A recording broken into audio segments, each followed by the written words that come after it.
La verdad es que tener con nosotros a Tania Gajardo no es fácil, viaja mucho. Hablamos de la subdirectora de la Unidad Especializada en Crimen Organizado de la Fiscalía Nacional, muy encima de los temas de crimen organizado, siguiendo, ¿no es cierto?, a través de estudios que ha hecho la Fiscalía, fenómenos nuevos como sicariato, fenómenos nuevos como secuestros, que en los últimos días, las últimas semanas han ido al alza y tenemos cada vez más casos. Probablemente cuesta seguir la pista de las distintas situaciones, pero de eso y más queremos hablar con Tania. Le agradecemos mucho que esté en los estudios de Radio Pauta y de verdad que nos había costado, pero no por voluntad, porque ella es amiga del programa, Sí, sino porque está viajando mucho. ¿Qué tal, Tania? ¿Cómo le va? Muy bien, muy buenos días. Muchas gracias por invitarme. Muchas gracias por venir, Tania. Bueno, hay harto tema. Quería partir como por lo que había pasado con la captura de Carlos Alberto Mejías en Colombia. Él ha sido sindicado como el sicario del llamado Rey de Meix. Recordemos que estaba detenido aquí en Chile por una orden que se está en investigación por parte de una jueza. Quedó libre. No es que se haya escapado, porque hay otros que se escaparon en la cárcel de Valparaíso, pero eso es otro tema. Pero no es que se haya escapado, sino que lo dejaron salir por un error que está en investigación. Pero finalmente, bueno, escapa. 37 días prófugo y lo encuentran en Colombia. En este minuto empieza el proceso de extradición. Más allá de que la primera reacción que tuvimos todos cuando supimos que lo habían dejado libre, uno dice, pero ¿cómo es posible? ¿Qué es lo que falló? Esto está en investigación. Pero el hecho de que lo hayan capturado después de 37 días en un operativo conjunto en Colombia es una buena noticia en términos de la rapidez o de la reacción que están teniendo las policías y la cooperación en América Latina para resolver estos temas. Sí, la verdad es que... digamos, fue por suerte que lo atraparon, porque la verdad es que nos habíamos mandado un condoro de aquellos, digamos, en términos de dejarlo libre. No. Yo diría lo primero. El fiscal nacional ha tenido un énfasis muy importante dentro de su gestión, que ya ha llevado año y medio en la cooperación internacional. Sobre todo la relación con Colombia, en este caso, ha sido crucial. A diferencia de Venezuela. Sí, por supuesto, es muy distinto la situación política y por supuesto las relaciones tanto con Venezuela como con Colombia son distintas. Los fiscales nacionales se conocen, hay una coordinación policial muy importante. Actualmente, además de un agregado de la PDI en Colombia y un agregado de Carabineros, que además fue jefe de la OS9, entonces gente que tiene mucha experiencia en este ámbito y que fue crucial. Y la Fiscalía también está en esa cooperación. ¿La Fiscalía también interviene o no? Sí, ¿Cómo? Nosotros lo que hacemos en términos de cooperación, primero tenemos una unidad de cooperación internacional y extradiciones, que es la que se va a hacer cargo justamente de la parte jurídica de la extradición, y son además los que tienen una labor muy relevante en tanto organizarse, por ejemplo, con sus similares de otros países, las unidades de cooperación, en este caso de Colombia, por ejemplo, como también con empresas como Meta, que son los que administran Facebook, WhatsApp, que son cruciales también para seguir la pista de las personas y son cruciales en la investigación en general. Ahora, en cuanto a fiscalías, está la AIAM, que es la Asociación Internacional de Ministerios Públicos, y ahí el fiscal nacional ha tenido un rol muy importante de liderazgo en cuanto a unir a los países latinoamericanos y fomentar las redes de cooperación. Tania Gajardo, el caso del Rey de Meix, como se llama, con la captura de este presunto sicario, yo creo que deja en escena varios temas nuevos. Se está hablando de delitos nuevos en Chile, ¿no es cierto?, del sicariato, del secuestro, pero para ustedes, que estudian el tema del crimen organizado desde la Fiscalía Nacional, ¿este caso cristaliza algo nuevo, algún nuevo fenómeno que no hemos visto de la manera en que se está operando? Hablamos además de un sicariato que se hizo en plena vía pública al mediodía en un barrio residencial que es Ñuñoa, esa calle José Domingo Cañas con Quirihue, es un lugar muy transitado de gente mayor, o sea, no es un lugar, digamos, rojo. Entonces, no sé si para ustedes acá hay un dato nuevo en este tipo de sicariato, en la cual me llamó la atención las dos frases que dijo ayer el sicario. El detenido, dijo, desde Colombia estaba el periodista Mega, dijo, ¿ustedes creen que era empresario? Y me liberaron para matarme. Entonces, ya, quiero saber si ustedes están analizando y dicen, a ver, aquí tenemos un nuevo, ya iremos al tema del secuestro en Quilicura, me parece que analizar un poco de lo que estamos viendo ya como en casos concretos.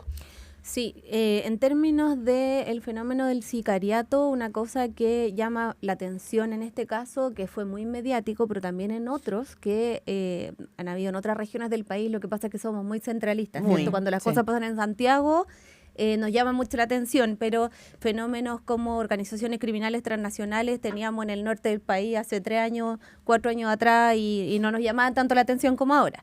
Pero este caso de sicariato en particular nos llama la atención porque fue en un barrio residencial y en una persona que uno a primera vista por lo menos pensaría que no es el mismo tipo de víctima que tenía los homicidios por encargo en general, en los que uno veía situaciones más bien vinculadas a la criminalidad. O sea, estoy pensando un ejemplo bien puntual. Hace 2 años atrás hubo una crisis importante en la ciudad de Los Ángeles, en la región del Biobío, en la que hubo bastantes problemas de este tipo, pero uno decía, bueno, organizaciones criminales vinculadas a las drogas que contrataban sicarios extranjeros, organizaciones chilenas contratando extranjeros. Entre bandas. Y los homicidios eran entre bandas. Y ahí llamaba la atención porque uno decía, bueno, chilenos contratando extranjeros, están empezando, ¿cierto?, esta como tercerización de la violencia desde las bandas nacionales, que no era muy usual tampoco, y fue el primer llamado de atención en el tema. Y entonces ahora vamos un paso más allá, porque además de que sean chilenos, se trata de personas que uno, por lo menos a primera vista, diría su actividad no es el tráfico de drogas, ¿cierto? No es la trata de personas, sino que tiene una actividad lícita. Entonces, ¿hasta dónde va de la investigación, cierto? Entonces uno avanzó como otro paso más.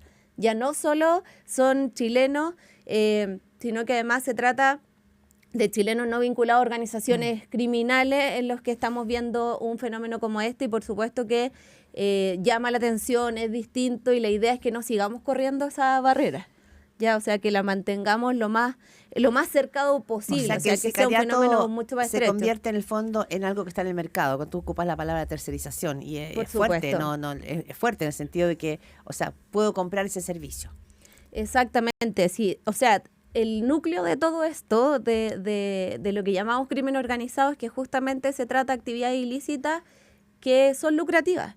Entonces, si yo genero una demanda por este tipo de servicio, oferta voy a tener teniendo personas que necesitan ganar dinero con este tipo de actividades. Tania, para terminar con el caso, con este caso del Rey de Meix, ¿qué es lo que viene ahora en el proceso de extradición? Porque ahí entran ustedes, ¿cierto? ¿Qué es lo que viene y cuál es el plazo? Ayer el ministro de Seguridad Pública dijo que esperaban que en máximo entre 2 o 3 meses fuera extraditado a Chile. ¿Eso es un plazo plausible? Los plazos con Colombia no debieran ser muy largos porque tenemos una muy buena relación con ellos, pero hay un proceso judicial previo que lo lleva adelante la Unidad de Cooperación Internacional y Extradiciones de la Fiscalía Nacional, en que ellos tienen que acudir ante la Corte de Apelaciones en Santiago, ¿cierto? Y comienza todo este procedimiento y dependemos siempre de la respuesta de Colombia. O sea, los plazos no los manejamos nosotros como país solamente, sino que lo que depende de nosotros va a ser todo lo más rápido posible, porque además recordemos que esto fue un homicidio que entra al equipo ECO de la región metropolitana y que en muy pocas horas las personas estuvieron detenidas. Eso también hay que... Sí. Entonces, los hechos por los cuales se va a pedir su extradición son hechos que ya fueron objeto de una formalización. No es necesario, ¿cierto?, empezar de cero a investigar. Ya los hechos están esclarecidos hasta una etapa, hasta lo que se necesita una etapa de formalización, y entonces lo que viene es el procedimiento ante la Corte, y ya dependemos también de los plazos de Colombia. ¿Pero 2 o 3 meses? La verdad es que yo no podría asegurar que va a ser así porque... voy a poner un ejemplo. Hay otras situaciones de extradición en las que no solamente Chile ha pedido la extradición. Y ahí entra otro factor que, en este caso Colombia, que es el país al que se le está requiriendo, tiene que considerar para resolver. En lo que pasó con la Richanga, por ejemplo. Claro. No solo nosotros la pedimos, entonces ahí el caso del turco también en Estados Unidos, que la pidió Venezuela y Chile. Exactamente. Y ahí se alarga el proceso porque Colombia tiene que considerar nuestra solicitud, la de Venezuela, por ejemplo, la de Estados Unidos, si es que hay, y resolver, bueno, dónde finalmente va a ir esta persona. En ese caso puntual, que quiero avanzar en muchos otros temas, pero porque este tema está en curso, todavía falta, pero sí ¿todas las figuras han sido detenidas o falta todavía una figura que sería el ecuatoriano que habría hecho el nexo entre las bandas chilenas y los extranjeros que fueron los sicariatos? Ahí en el procedimiento que hubo en las torres de la calle Inglaterra. Sí, verdad, la semana pasada. Exactamente, esa era la idea de ese operativo, además de tomar otros blancos ahí detenidos de otra investigación, y quiero destacar mucho ese procedimiento, que entre tanta cosa que sucede todos los días van quedando como un poco fue grande ese atrás. procedimiento. Y fue un procedimiento además muy interesante, porque nosotros venimos mucho tiempo diciendo, el fiscal nacional lo dice siempre, la interagencialidad es la clave, y fue un procedimiento entre OS9, Carabineros y VIP de la PDI, unidos. Y que eso no se veía antes. Y que lo lidera el ECO metropolitano porque hay una visión de la región metropolitana completa que une dos casos importantes. Y ahí se llega a este personaje. Claro, y ahí en el fondo toman detenidos a personas que están, como tú dices, que cruzan casos. Y ahí te quiero preguntar, en el fondo, algo que uno ve cada vez más. Primero, a mí me impresionó mucho en ese operativo que antes, no sé, se encontraban edificios tomados tal vez por Ocupa, y algunos se arrendaban para, no sé, para prostitución. Pero había lugares que se usaban de casa de tortura en ese edificio. Pero no es nuevo, digamos. No, sí, pero lo vimos en Maipú, en las tomas. Claro, pero cada vez escuchamos más esa palabra, y que entonces aquí tienen secuestrado a mientras lo pasan para allá. O sea, uno se pregunta, primero, ¿nos tenemos que acostumbrar a los secuestros, a las casas de tortura? ¿Y qué dicen? Y te quiero preguntar por las cifras, porque cuando uno le pregunta al Ministerio Público, o sea, no al Ministerio Público, al ministro, te dicen han bajado los secuestros en 2025 versus 2024, que subieron. Pero cuando uno ve las cifras del Ministerio Público y de ECO, sobre todo, ve que los secuestros relacionados al crimen organizado, que probablemente son los más, digamos, preocupantes, han subido. Sí, lo que pasa es que ahí uno tiene que hacer diferencia entre lo cuantitativo y lo cualitativo, ¿cierto? O sea, si uno mira el primer semestre del 2025 y el primer semestre del 2024, efectivamente en lo cuantitativo bajó un poco el número de secuestros, es cierto, pero en lo cualitativo, que es donde está el núcleo del problema, diría yo, es que tenemos más secuestros vinculados a crimen organizado que antes, ¿ya? ¿Y cuáles son los que por tipología? ¿Qué tipo de secuestros no son del crimen organizado? Para que la gente entienda. En el informe de secuestro se consideran distintas tipologías, y algunas de ellas entran a aquellos que diríamos relacionados al crimen organizado y otras no. Voy a dar un ejemplo para que sea más sencillo entenderlo. Los secuestros interpersonales, es decir, entre personas que tienen una relación, pueden ser exparejas, por ejemplo. Padre, un hijo. ¿O madre una? Esos son sustracciones de menores, y nosotros distinto. no las contabilizamos en este informe de secuestro. Los secuestros son siempre de adultos. ¿Ya? Perfecto. Entonces, los interpersonales, gente que se conoce, ¿cierto? Que tiene problemas de deuda, expareja, violencia intrafamiliar. Esos no son los vinculados a crimen organizado. Los que nosotros consideramos vinculados al crimen organizado son los extorsivos, donde se está solicitando dinero para liberar a la persona. Los que son para cobrar deudas entre organizaciones criminales, o incluso castigo para miembros de las organizaciones criminales, control territorial entre organizaciones criminales. Esos son, y los para explotación sexual, que ahí hay otro tema porque a veces se confunde un poco con la trata sexual. ¿Ya? Ahora, perdona, esos son Tania, vinculados a crimen organizado. En las últimas semanas, para no hablar solo de la semana pasada, tuvimos el empresario Quilicura, que fue un secuestro por dinero, ¿no es cierto? Extorsivo, sí. Ya vamos a ir. Después tuvimos, en el caso de estos edificios y de las redadas que se hicieron, el caso de un haitiano que lo habían secuestrado para que fuera un soldado después tuvimos el alcalde. Tuvimos el caso del alcalde, que es un secuestro que no sé bien de qué tipo. Entonces, pongamos la mirada respecto de estos tres. Muestran que esto podría ir increciendo, porque ¿qué se sabe del secuestro, por ejemplo, del alcalde? El secuestro del exalcalde de Macul es un secuestro que también entró a la investigación del equipo ECO en la región metropolitana, que es lo que yo destaco mucho, porque la verdad es que se van cruzando investigaciones e información. Es una investigación en curso, entonces no se pueden dar detalles respecto de ella, pero no sería un secuestro interpersonal según las tipologías que yo les mencioné recién, sino que sí se trataría de un secuestro más bien vinculado a organizaciones criminales. ¿Ya? Hasta ahí es lo que yo podría informar de eso, pero yo creo que no hay que acostumbrarse, que fue una de las preguntas que me hacían recién, para nada, al contrario, todo el esfuerzo que se está haciendo tanto dentro de los equipos ECO como con la interagencialidad policial va en la dirección contraria, o sea, no es acostumbrarse a esto, sino que actuar muy, muy rápido. Los secuestros tienen un tiempo rápido de actuación y debe ser así porque está en riesgo la vida de una persona. Y las fórmulas que internacionalmente uno podría observar que han dado buenos resultados es justamente demostrar que el secuestro no paga, o sea, que no es lucrativo, ¿ya? Y si se llega a pagar un rescate, de alguna manera recuperar ese dinero lo antes posible y que no sea finalmente un negocio lucrativo ¿Y estamos frente a bandas sofisticadas respecto al secuestro en Chile o no tanto todavía? Tenemos de todo. Ya. La verdad es que hemos observado de todo. Hay gente menos experimentada que otra, pero sí para nosotros como desafío para el Ministerio Público y las policías es lo principal en este momento. O sea, que no aumenten los secuestros, menos los vinculados a crimen organizado, y que no sea finalmente un negocio lucrativo para las organizaciones y baje. O sea, uno igual siempre tiene que ser realista con esto. No es que la delincuencia va a desaparecer, eso no va a pasar nunca. Solamente uno tiene que pensar que las actividades criminales sean aquellas menos dañinas para las personas que lo sufren. Esa es la principal preocupación en este minuto del Ministerio Público, que no aumenten los secuestros ligados al crimen organizado. Por supuesto, en el ámbito del crimen organizado, que es lo que nos toca a nosotros, los secuestros son una de las principales preocupaciones. Te quería preguntar, Tania, nos quedan pocos minutos, pero por la captura de uno de los líderes de los piratas, que también piratas del Tren de Aragua, ¿cierto? Le han dicho Gordo Alex, no sé cuál es el nombre, pero así se hace, digamos, se reconoce, y que está sindicado como uno de los que entró al departamento de Ronald Ojeda, lo sustrajo y bueno, terminó el secuestro en un asesinato en este caso.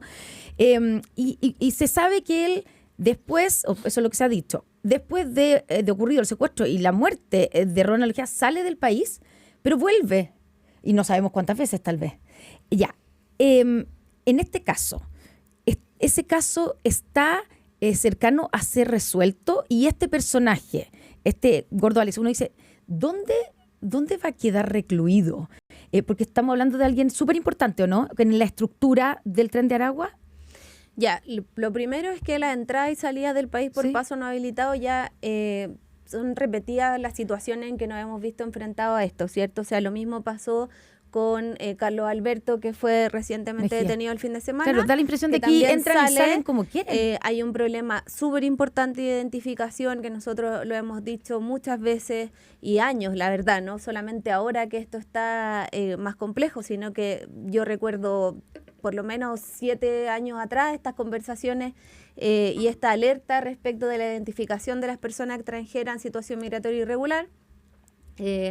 ¿Por qué? Porque las personas se pueden presentar con distintas identidades, sus documentos de identidad son además muy febles, o sea, un documento sin ninguna medida de seguridad, los pasos no habilitados en Chile son muchísimos, entonces eso es un tema que va mucho más allá de lo que nosotros como Fiscalía podemos hacer, pero es algo que pasa bastante seguido, lamentablemente.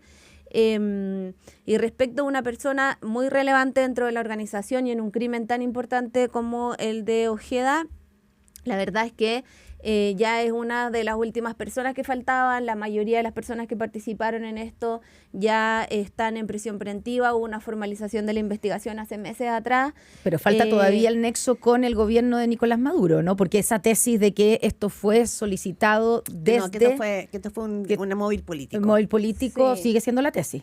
Es una tesis que se ha sostenido por el equipo ECO y que hay antecedentes en la investigación que fueron también señalados en la audiencia de formalización que respaldarían esta tesis hasta el momento. Y respecto de la privación de libertad de esta persona, Gendarmería toma los resguardos necesarios y en general están en el REPAS o en máxima seguridad. Tania Gajardo, subdirectora de la Unidad Especializada del Crimen Organizado de la Fiscalía Nacional, muchísimas